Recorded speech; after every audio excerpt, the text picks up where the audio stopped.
My sister faked cancer to get money. I exposed her at our family dinner. I wish I was making this up.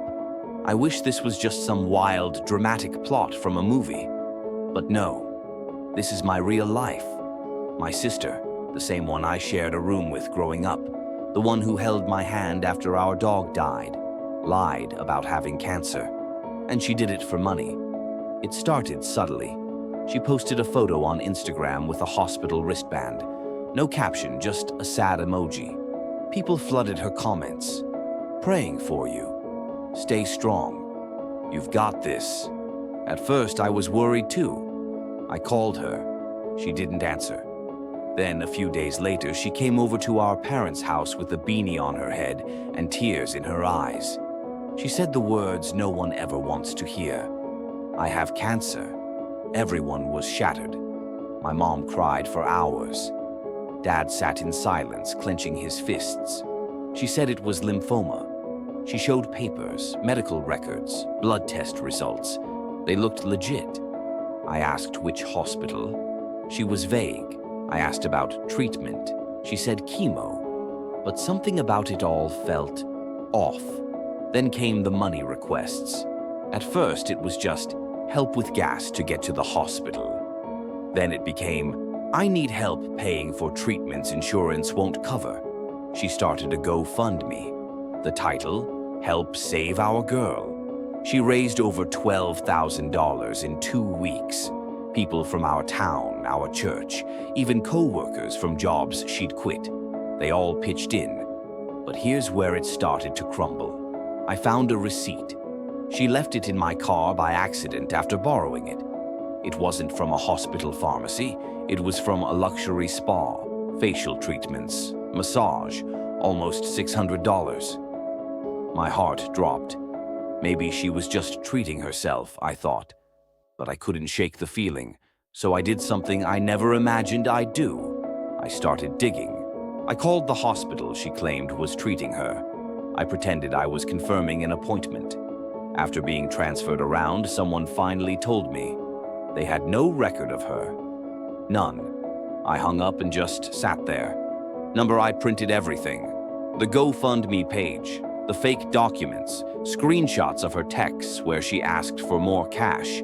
I even messaged one of the people she claimed was her oncologist. Turned out it was a made-up name. I didn't know how to tell my parents. I didn't know if they'd even believe me. But I knew I couldn't let her keep doing this. She was conning people who loved her. So I decided to do it when everyone would be together, at our family dinner the following Sunday. It was supposed to be a casual evening. Roast chicken, mashed potatoes. Mom even made peach cobbler. My sister showed up in a hoodie and scarf, playing the part. Chemo's been so rough, she said, barely touching her plate.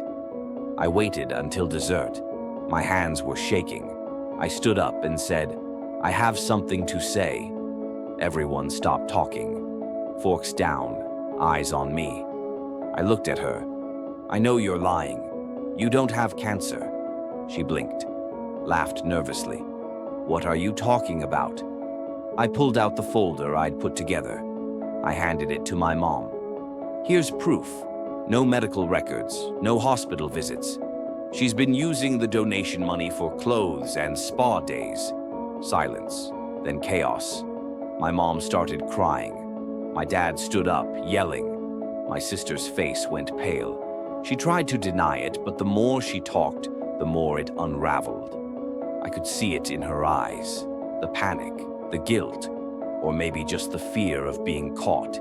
She finally screamed, I needed the money. No one ever helps me. I was desperate. And that's when I realized she didn't feel sorry. Not really. She felt exposed. We asked her to leave.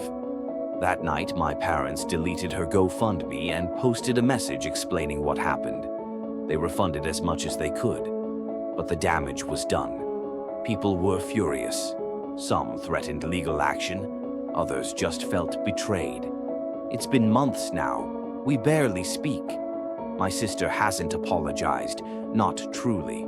She says I ruined her life. But the truth is, she ruined her own when she decided to manipulate the people who loved her most.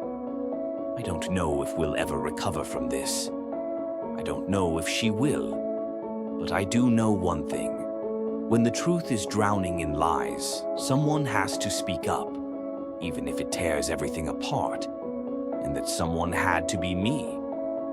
If you've made it this far, why not show some love by liking the video? It's free, and it really helps out. Thanks for listening to Voices of Reddit.